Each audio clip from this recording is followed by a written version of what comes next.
Evangelho de Marcos, capítulo 12, versículos de 28 a 34, fala assim: Chegando um dos escribas, tendo ouvido a discussão entre eles, vendo como Jesus lhe houvera respondido bem, perguntou-lhe: Qual é o principal de todos os mandamentos? Respondeu Jesus: O principal é: Ouve, ó Israel, o Senhor nosso Deus é o único Senhor. Amarás, pois, o Senhor teu Deus de todo o teu coração, de toda a tua alma, e de todo o teu entendimento, e de toda a tua força. O segundo é: amarás o teu próximo como a ti mesmo. Não há outro mandamento maior do que estes. Disse-lhe o escriba: Muito bem, mestre, e com verdade dissestes que ele é o único, e não há outro senão ele. E que amar a Deus de todo o coração, de todo o entendimento, de toda a força, e amar ao próximo como a si mesmo, excede a todos os holocaustos e sacrifícios.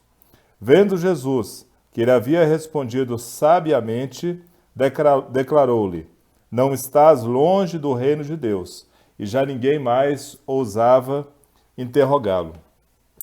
Então, irmãos, essa passagem de Marcos, capítulo 12, então Jesus é confrontado por um escriba sobre qual seria o maior mandamento, né, o principal mandamento.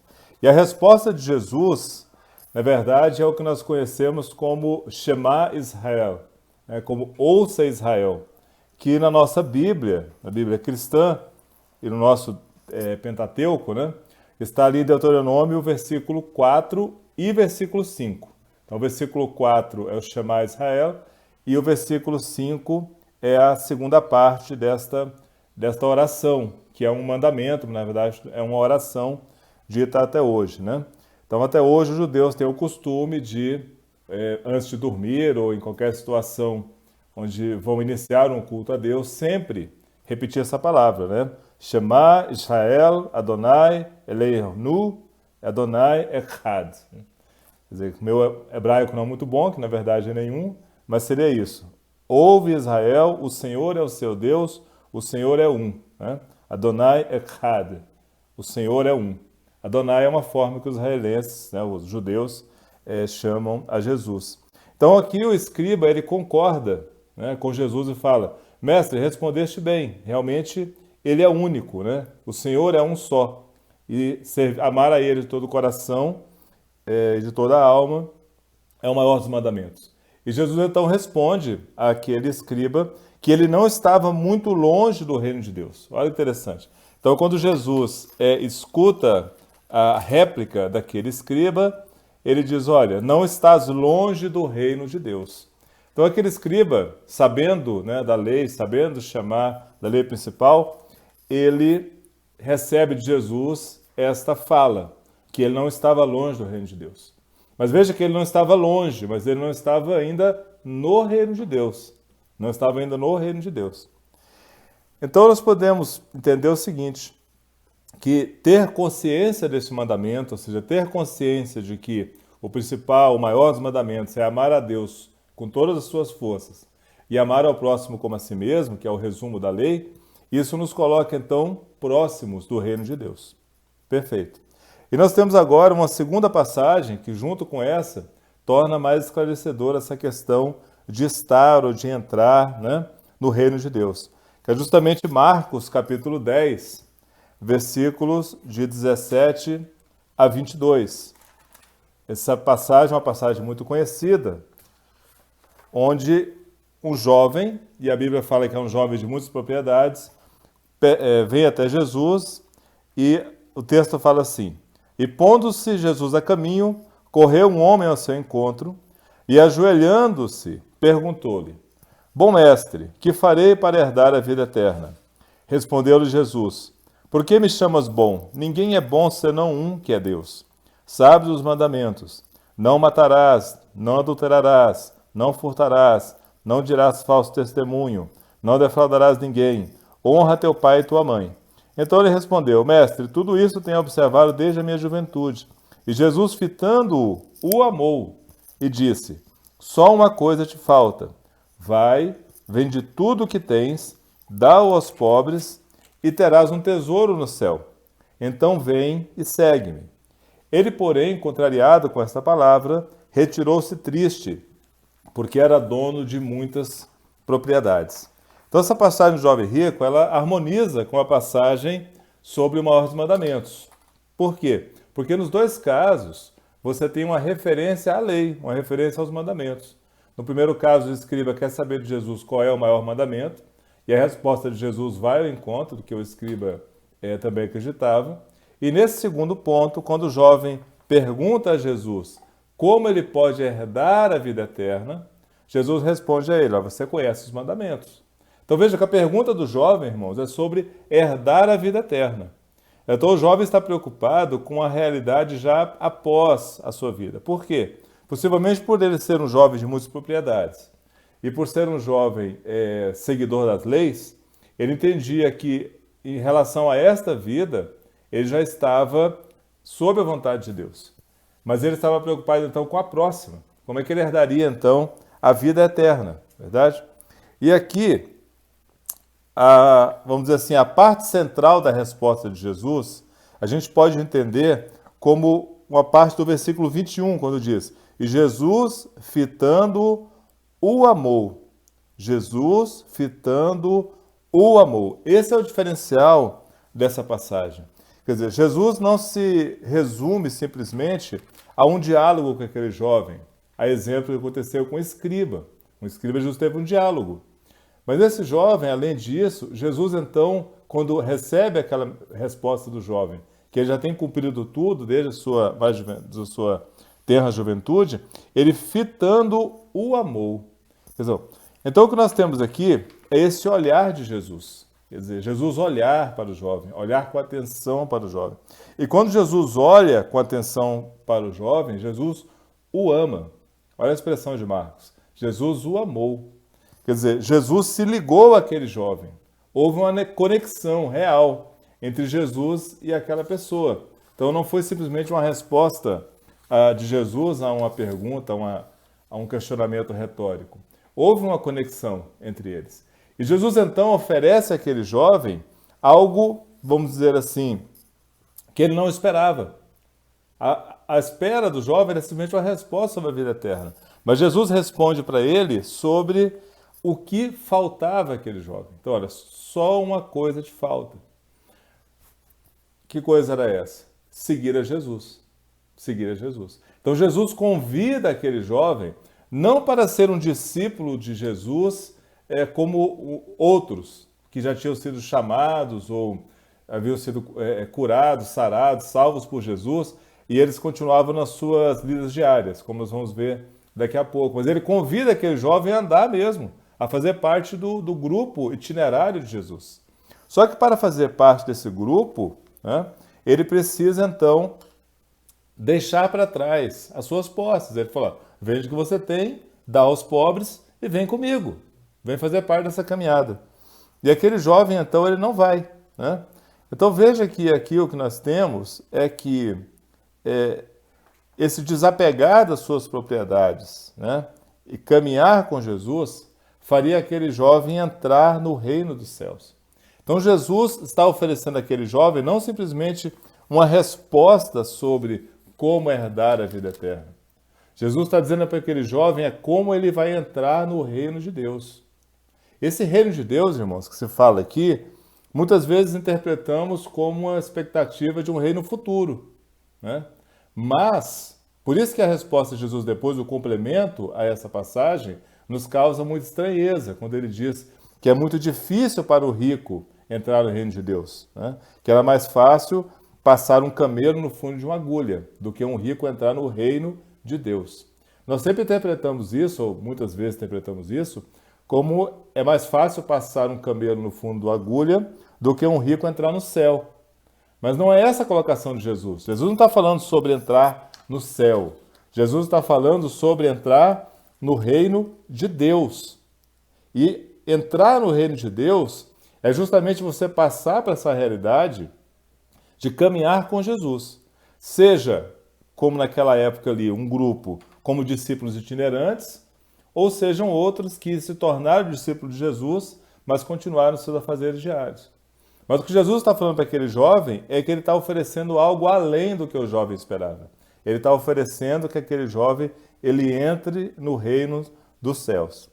Quando Jesus diz, então, que para quem tem riquezas é difícil entrar no reino de Deus, ou seja, é difícil caminhar com ele, desapegar daquilo que dá confiança, desapegar dos bens materiais, ele está refletindo uma situação que aconteceu ali, mas uma situação também que ele se percebia muito claramente. Então veja, entrar no reino de Deus, nessa realidade do jovem aqui, do convite de Jesus, não é automaticamente, assim, não é naquele momento entrar no céu. Jesus não está oferecendo àquele jovem o céu, está oferecendo àquele jovem o reino de Deus. Por isso que o tema da mensagem de hoje eu colocaria como entrar no reino de Deus para herdar a vida eterna.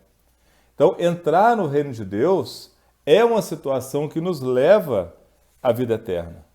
Então, não há por que falar em herdar a vida eterna, né, ou ir para o céu, vamos dizer assim, se nós não aceitamos o reino de Deus sobre nossas vidas.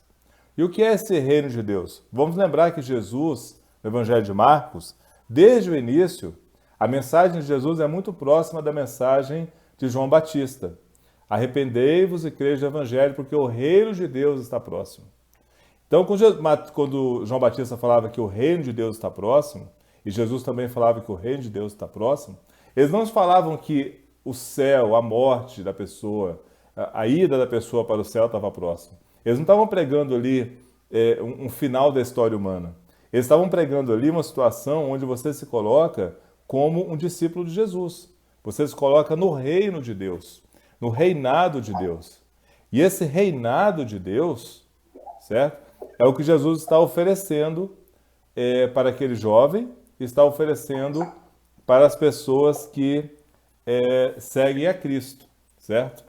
Então, esse convite de Jesus para entrarmos no reino dos céus, ou entrarmos no reino de Deus, ele é um convite que cai em nossa vida e nos traz como consequência a vida eterna.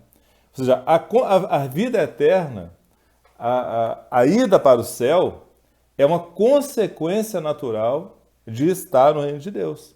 É uma consequência natural de caminhar com Jesus. Veja que Jesus convidou aquele jovem a estar no seu grupo de discípulos. Tá? Então é como se aquele jovem já ansioso por uma vida eterna, ele dissesse, olha, estou te oferecendo algo a mais do que isso. Estou te oferecendo que você deixe o que você tem, você venha caminhar comigo, porque caminhando comigo, caminhando com meus discípulos, o final da caminhada é a vida eterna. Por isso que Jesus diz aos seus discípulos que vai preparar um banquete no céu. Vai preparar um banquete. O banquete é para alimentar quem? É para alimentar quem chega da caminhada. É para alimentar quem caminha com Jesus, para quem está no reino de Deus. Então, a lei e o seu cumprimento, eles colocam a pessoa próxima do reino de Deus. Assim como aconteceu lá com aquele escriba. Mas a observância ritual da lei, ela não é suficiente para estarmos no reino de Deus. Assim como Paulo fala lá em Coríntios 14, 17, né? O reino de Deus não é comida nem bebida, mas justiça, paz e alegria no Espírito Santo. Então o reino de Deus não é simplesmente cumprir rituais, cumprir leis dietéticas. O reino de Deus é essa justiça, ou seja, viver de uma forma justa e exercer justiça, viver em paz, né? Essa paz é a shalom, quer dizer, é a plenitude, né? É a paz consigo, paz com os demais, né? Mais do que simplesmente a ausência de guerra. E a alegria no Espírito Santo, porque quando nós estamos no reino de Deus, quando nós caminhamos com Jesus, o Espírito Santo habita em nós e nos alegra. Então Jesus oferece algo mais. Então, por isso que eu falo, a fala aqui não é só sobre simplesmente vida eterna. A fala é mais. É sobre caminhar com Jesus, caminhar no reino de Deus e herdar a vida eterna como consequência disso. Então veja que o texto a seguir, do capítulo 10 de Marcos, versículo 23 a 31, ele traz esclarecimentos sobre isso, né? Jesus, então, ele vai afirmar a afirmativa do camelo no fundo da agulha, e nós sabemos que aqui no texto original é camelo e agulha mesmo, tá? Não tem nenhuma explicação. Antigamente, alguns interpretavam como se a agulha fosse uma passagem nos muros de Jerusalém, onde um camelo para passar por lá tinha que tirar suas cargas, né? Não é isso. Jesus está usando aqui um elemento realmente, vamos dizer assim, do absurdo, do exagero. Um camelo, um animal passar no fundo de uma agulha. Mas Jesus diz então que é mais fácil acontecer isso do que um rico entrar no reino de Deus. Não está falando de um rico ir para o céu. Está falando do rico entrar no reino de Deus. Tá? Tanto que no versículo 29 e 30 do capítulo 10 de Marcos, a gente vai falar que Jesus diz que aquele que deixa, né, as suas propriedades para seguir a Jesus, porque a pergunta de Pedro foi essa, né, ou afirmativa, eis que deixamos tudo para o seguir, ele diz, olha, não há ninguém que tenha deixado casa, irmãos ou irmãs, ou mãe, ou pai, ou filhos, ou campos, por amor de mim e por amor do Evangelho, que não receba já no presente. Olha a fala de Jesus, já no presente, ou seja, nesses dias. Jesus não está falando do futuro, ele fala já no presente. O cêntuplo, 100 vezes mais, casas, irmãos, irmãs, mães, filhos e campos, com perseguições. Porque Jesus está falando o quê? Que aquele que deixa para o seguir, vai o seguir. E quem segue Jesus, principalmente naquela época ali, tinha perseguições. Então, como Jesus disse, no mundo tereis aflições, mas tem de bom ânimo, eu venci o mundo. E ele diz então, e no mundo por vir a vida eterna. E no mundo por vir a vida eterna. Então, irmãos, qual é a importância disso? Nós temos que entender que quando nós aceitamos, né, ou recebemos Jesus como nosso Senhor e Salvador, esta palavra se cumpre. Essa palavra se cumpre em nossa vida. Olha ao seu redor. Olha ao nosso redor. Veja quantos irmãos, quantas irmãs, pai, mãe, nós temos à nossa disposição. Quantos irmãos, irmãs, pai, mãe, Deus tem proporcionado a cada um de nós nossa caminhada. Quantas casas Deus tem proporcionado a nós, que abriram nossas portas, né? Quantos carros Deus tem oferecido a nós, para nos levarmos para lá e para cá nas necessidades, né? Nós temos um irmão muito querido, que já inclusive pregou na nossa igreja, né? O irmão Zé Carlos, um homem realmente muito usado por Deus. Ele usa essa passagem e diz, olha, eu tenho aviões, eu tenho casa de praia, eu tenho casa de campo, eu tenho fazendas, tudo isso. Tudo isso Deus me deu. E o melhor, nada está no meu nome. Nada está no meu nome, eu uso tudo. Porque o que ele estava dizendo disso? Que os irmãos da comunidade que ele pertence, do grupo que ele congrega, né, das associações que ele participa, associações cristãs, têm esses bens. E esses bens são colocados em comum. Então é por isso que Jesus diz que aquele que deixa as suas coisas por amor dele, terá muito mais na vida presente. Então, justamente, irmãos, essa nossa unidade como corpo de Cristo, né? Essa nossa unidade como igreja, como comunidade de fé, é que nos permite isso. Nós sempre vamos ter irmãos, vamos ter irmãs, vamos ter pessoas que serão pais e mães de nossa vida. E as nossas necessidades nós teremos quem nos socorrer. De repente, um de nós pode estar em uma terra estrangeira e ali você encontrar um cristão e aquele cristão te socorrer com uma casa, com hospedagem, com a carona, né? Com socorro de viagem. Então, é isso que Jesus está dizendo. Aquele jovem confiava nas suas propriedades, mas Jesus, olha, se você vier comigo, você vai ter muito mais. Então, essa fala sobre o jovem rico, irmãos, não se trata de quanto é difícil ao rico se salvar, no sentido de ir para o céu. Jesus está dizendo da dificuldade do rico, ou seja, no caso daquele jovem, de alguém que tinha em quem confiar, que era a sua riqueza, de se colocar no reino de Deus. Porque o reino de Deus é essa realidade onde a gente atua com justiça, onde a gente atua com paz, com alegria no Espírito Santo, e ao mesmo tempo nós colocamos em comum nossas riquezas. Nós colocamos em comum as posses que Deus nos permite ter. Nós muitas vezes abrimos mão de posses que nós temos para adentrarmos mais no reino de Deus, para servirmos mais, para vivermos mais a realidade com Cristo. Então, o que Jesus está oferecendo para aquele jovem é algo muito maior do que aquele jovem pediu. Então, talvez a grande tristeza de Jesus em relação àquele jovem, naquela passagem, não seria tanto sobre a perda de uma vida eterna. Né? Alguns estudiosos vão identificar aquele jovem como alguém que depois continuou os caminhos do Senhor, né? Que é alguém que depois fez parte da igreja. Mas aqui o que Jesus talvez tenha ficado muito triste era justamente ver o quanto aquele jovem abriu mão, a riqueza que aquele jovem abriu mão, porque ele se apegou a algo que era de menor valor. Então, nós podemos ver aqui um reflexo dessa fala de Cristo na parábola da pérola, né? Em Mateus 13, 45, 46, quando diz que o reino de Deus é como um homem que encontrou uma grande pérola, uma pérola valiosa no campo, vendeu tudo que tinha para comprar aquele campo, porque aquela pérola valia muito mais do que tudo que ele tinha. Então, irmãos, nada daquilo que Jesus peça que nós abramos mão, que nós deixemos para trás para continuar a caminhada com Ele, nada disso vale mais do que a gente vai receber. Essa é a grande lição da questão do jovem.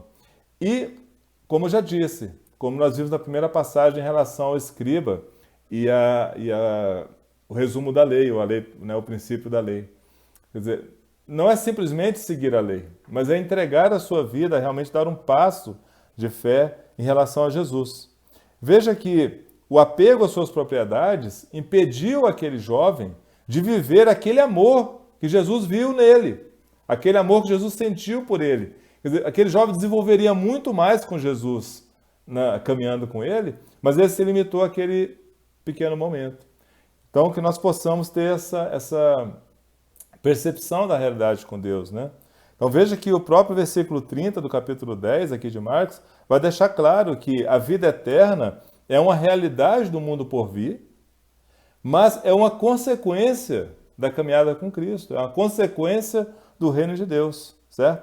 Veja que na época de Jesus, principalmente, nem todos aqueles que foram salvos, que foram resgatados por Jesus, ou que se tornaram discípulos de Jesus, deixaram tudo para seguir Jesus. Nós temos, por exemplo, Zaqueu. Zaqueu continuou na sua profissão de publicano, cobrador de impostos, né? Mas ali, depois do encontro com Cristo, ele continuou com a vida transformada por Jesus. Ele passou a agir com honestidade, né? Ele restituiu aos outros aquilo que porventura tenha defraudado. O jovem gadareno, o jovem demoniado gadareno, quando ele é liberto por Jesus, ele quer seguir a Jesus. Ele se oferece para ir no grupo de discípulos de Jesus. Jesus ele não permite. E aquele jovem então se torna um propagador do evangelho do reino ali na região onde ele morava, para o povo que ele conhecia. Então veja que não deixou aquele jovem de entrar no reino de Deus. José de Arimateia, também um discípulo de Jesus, que não deixou sua posição no sinédrio judeu, continuou sendo alguém de influência e foi alguém usado por Deus para resgatar o corpo de Cristo ali da cruz e lhe dar um túmulo, né, dar um sepulcro honesto.